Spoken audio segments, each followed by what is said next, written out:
So text messages, FaceTime, social apps like Snap and TikTok and Instagram, all of these things are a part of our lives now. And there's a big concern for many parents and many families about how to interact with these things. And I had a discussion with my children a couple of weeks ago, one night, about this, and came up with a little bit of an analogy that I'd like to share right now to help us all think through these things. This comes from the gospel, particularly as it is articulated in the book of Isaiah, Isaiah 55. Also got some of these ideas from the writings of Ed Welch. So if you use your imagination with me for a moment and come with me on a little bit of a journey to a downtown building. And this building has a couple of floors. On the main floor is a luxurious banquet hall. But forget the surroundings for a moment. Really think about the food that is served in this banquet hall. It is the most exquisitely prepared cuisine. It's the freshest of everything. All of it's expertly prepared and cooked by world-class chefs. There's every cut of meat you can imagine. There's every vegetable and side dish you can think of. And of course, there's the best desserts in the world. Is there a chocolate fountain in this banquet? Probably so. So that's on the main floor. Now think about the basement of this building. Down in the basement of this building is a big pile of garbage. Now, what's in this garbage? Well, there's the waste that the chefs throw out from the banquet hall food preparation. And then across the street from this building, there's fast food restaurants and a big construction site. And the fast food joint, it throws its used grease and its other garbage in the basement. And then the construction workers, they throw their half-eaten bologna sandwiches and Spam and Vienna sausages and stale donuts and cold French fries into this pile of basement garbage. The smell is unbelievable. And the rats and the roaches forage through this garbage, peeing and pooping as they go. It is a disgusting pile of refuse, rather. So, of course, when I talk about both the banquet hall and the basement, I'm referring to, and the food within those two places, I'm making an analogy. We can think of this food as communication of any kind, any ideas, anything that you ingest, anything that feeds you, so to speak, that feeds your mind and your emotions and your soul. And so, of course, this would include face-to-face communication, but we're especially talking here about communication that takes place via technology. So text messages and direct messages and FaceTime and Snap and all of those things. So as part of this metaphor, if corrupt communication is happening, then basement food is being eaten. And by contrast, if beautiful, true, encouraging, uplifting communication is happening, then that's when banquet food is being eaten. All right. So we have the banquet hall and its food. Then we have the basement food, which again is any form of corrupt communication. But let's be really specific about what we're talking about when we talk about basement food. It would be any way that we use humanity for our own consumption. It's almost a cannibal-like behavior via communication. So there's gossip, and gossip is speaking negatively about a person who is not present. That would certainly be included in basement food, part of this corrupt food. Then there's bullying, which would be insulting or degrading comments or any unwanted communication towards someone. And this can be done privately, one-on-one to that person only, and that's bad enough. But it's really bad when it's done publicly, so to speak, where it's seen and read and it's heard by others on social media or a text thread. This is definitely part of the basement garbage communication. And then there's complaining, which would be speaking negatively about a person or situation, speaking negatively about parents or school or other authority or just about life. That is corrupt communication. It's soul corrupting communication. It's basement food that's being ingested by both the person doing the complaining and the person who listens to the complaining. And then, of course, a big obvious category of basement food would be sexual perversion of any kind, discussing sexuality in an unbiblical manner. So it's when the communication involves sex outside of marriage. Biblical sexuality would say that intimacy is beautiful, it is God created, and it's sacred because it is a physical type or shadow of how we are fully known and fully loved by Jesus. And it's for marriage, period. So if you're saying or accepting or engaging with something sexual that doesn't fit the truth about sexuality and it doesn't fit the biblical framework of purity and beauty as the creator of the universe and the creator of sex designed it, then you are eating basement food. There are a few different options when it comes to reacting to basement food or being involved with basement food. The first one is perpetrating it. Of course, this is obvious. If you're the one writing or speaking or sharing the corrupt communication, then you are participating in eating basement food, and you're also serving it to others, part of this corruption. Another way, though, is just to participate, is to listen or receive or engage with the corrupt communication. The better options are to reject this food. It is to get away from it, to leave where it's being served, or to stand against it. To do anything other than to reject this food is to take it in. It's to eat the filth and corruption that degrades and contaminates your soul. But here's something to think about when it comes to the basement and basement food, communication, technology, and so forth. Some key things to keep in mind. There's something that I call basement bull. And part of the setup of the basement is that, yeah, there's garbage down there. And it's a disgusting pile of garbage, but the stench is masked. The stench is covered up by some air fresheners, and then all of the garbage, all of it, it's sprinkled with this amazing purple sugar. And this sugar is good. It makes the garbage taste great.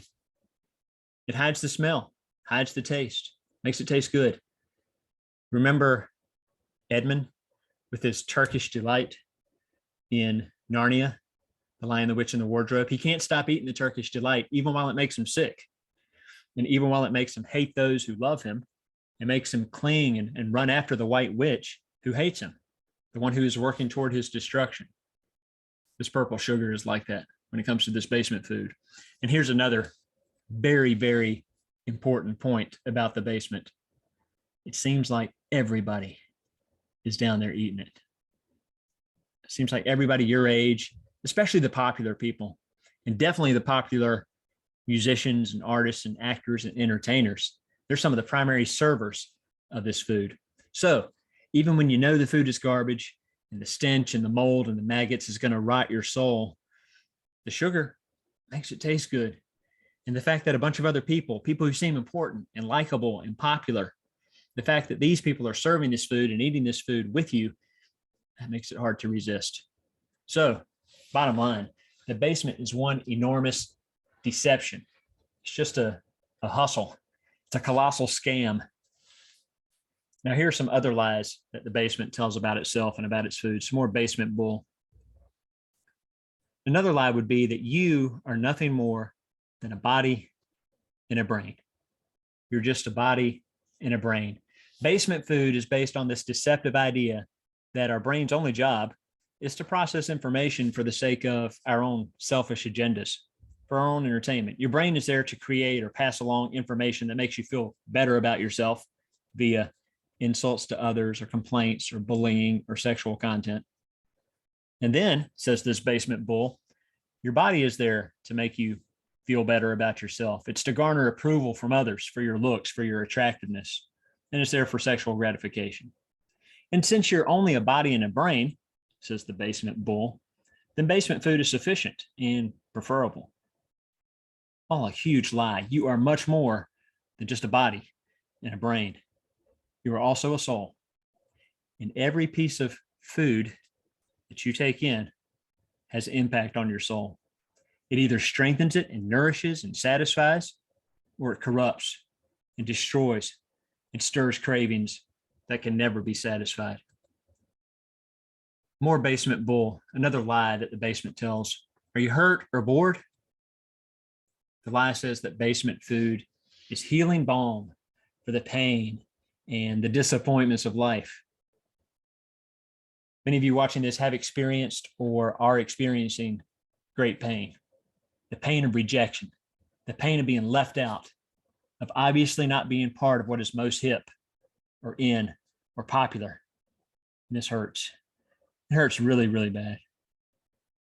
Maybe it's the pain you feel when a friend or a neighbor or a classmate posts a photo of themselves, and maybe they get many dozens or even hundreds of likes.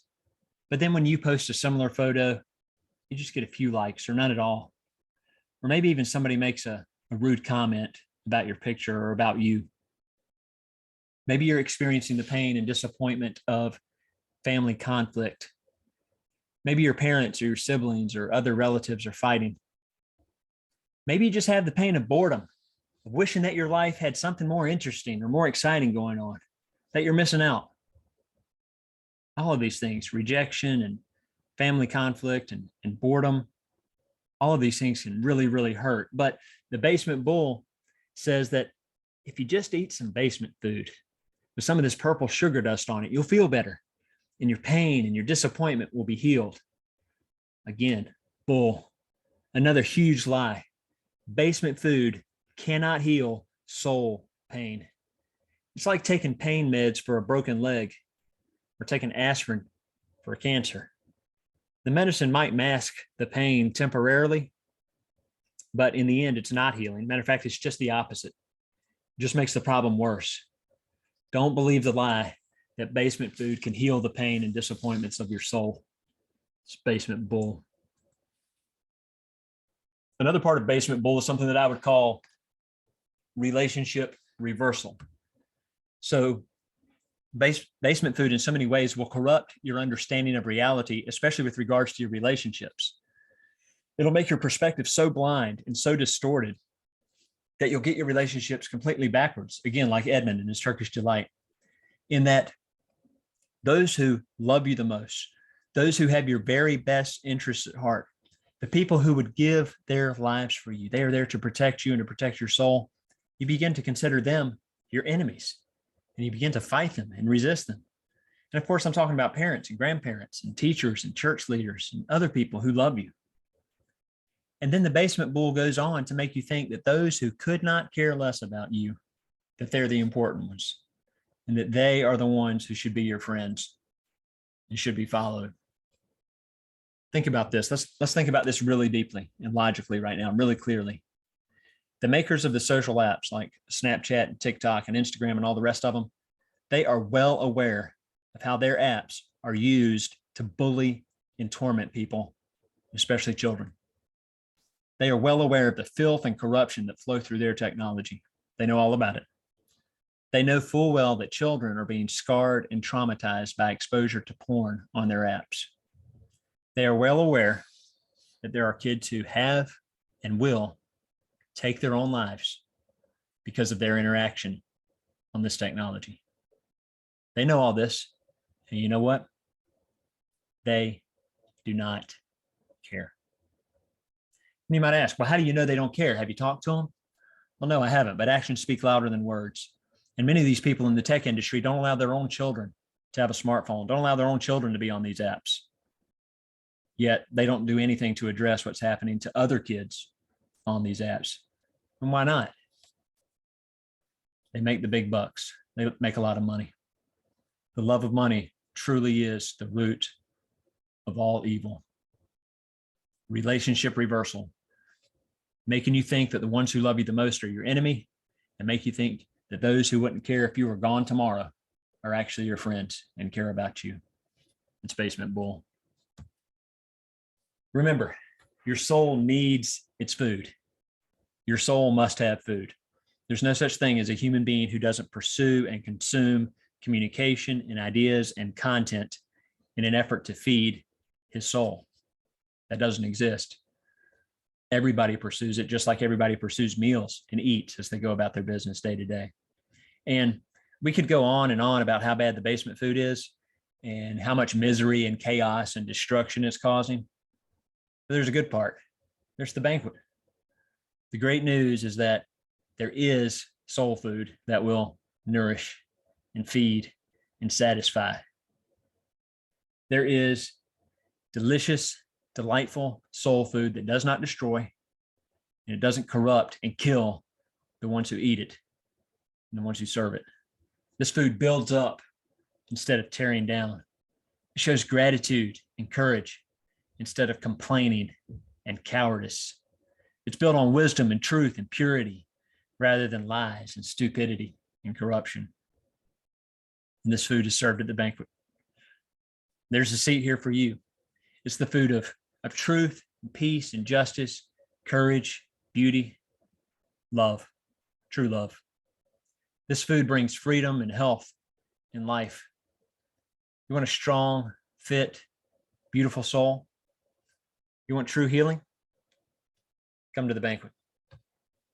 There's a restaurant here in my town. It serves delicious barbecue and homestyle cuisine. It serves really good food. However, one problem is that there's a section of the parking lot that is near the dumpster. And some days you can smell the garbage from the dumpster as soon as you open your door. So what do we do when that happens? Well, we kind of hold our breath and walk quickly past the dumpster and as quick as we can to get inside the restaurant where we can have the great food. And during meal times at this restaurant, there's sometimes a line at the door. But you know where there's never a line? There's never a line at the dumpster. Why would anyone eat dumpster food at all? Let alone when there is delicious, fresh, real food available for free. Why eat a moldy, half-eaten bologna and cheese sandwich that's 2 weeks old when you can have perfectly cooked steak? A couple of quick verses, Philippians 4:8. Finally, brothers, whatever is true, honorable, just, pure, lovely, commendable, excellent, worthy of praise. Think about that. That's the good food. That's the banquet food. Stay out of the basement. Let no corrupting talk come out of your mouths, but only such as is good for building up and fits the occasion, that it may give grace to those who hear. How often do the texts you send and the DMs you send and the links you share give grace? How often do they build up? Be kind to one another, tenderhearted, forgiving one another as God in Christ forgave you. Dallas Willard said that we truly live at the mercy of our ideas. And then John Mark Comer went on to say, the ideas that we believe in our minds and then let into our bodies give shape to the trajectory of our souls. When we believe truth, when we believe ideas that correspond to reality, we show up in a way that we flourish and thrive. But when we believe lies, lies that are not congruent with the reality of God's wise and loving design, and then tragically open our bodies to those lies and let them into our muscle memories, we allow an ideological cancer to infect our souls. Our communication habits are a reflection of our heart's condition. In the moments and hours that we consume the basement food, our hearts are turned away from the delicious soul food that it really needs. That's why we've got to have our hearts changed. And that can only happen by faith in the only one who lived every second of his life feasting from the banquet of the Father's will. And of course, that's Jesus. The promises that God makes in Isaiah 55 are part of his covenant with his people. They are fulfilled in his Son. The appetite for the truly delicious and nourishing banquet, the desire for that banquet, it's only available through faith in Jesus. Because the banquet that God promises in Isaiah 55, it only comes to those who believe and the ones who follow, who is the fulfillment of that beautiful covenant, Jesus Christ. We can't work or earn or strategize our way into this banquet hall. We can only come through Jesus. I'd love to hear your thoughts about anything I've said here, especially if you disagree with any of it. This is a tough issue, so input and perspectives from multiple people and families will help us all. Might follow up this video with some Q&A. For example, when I had this discussion with my children, one question they asked was, if we're not in the basement, how can we tell the people who are in the basement where the banquet is? How can we be light to those in the dark if we are never in the dark? It's a good question. We'll see about possibly answering that one, plus any others you might have. God bless you all. I want to close by reading some of Isaiah 55. Come, everyone who thirsts, come to the waters, and he who has no money, come, buy and eat. Come buy wine and milk without money, without price. Why do you spend your money for that which is not bread, and your labor for that which does not satisfy? Listen diligently to me, and eat what is good, and delight yourselves in rich food. Incline your ear and come to me. Hear, that your soul may live. God bless you all.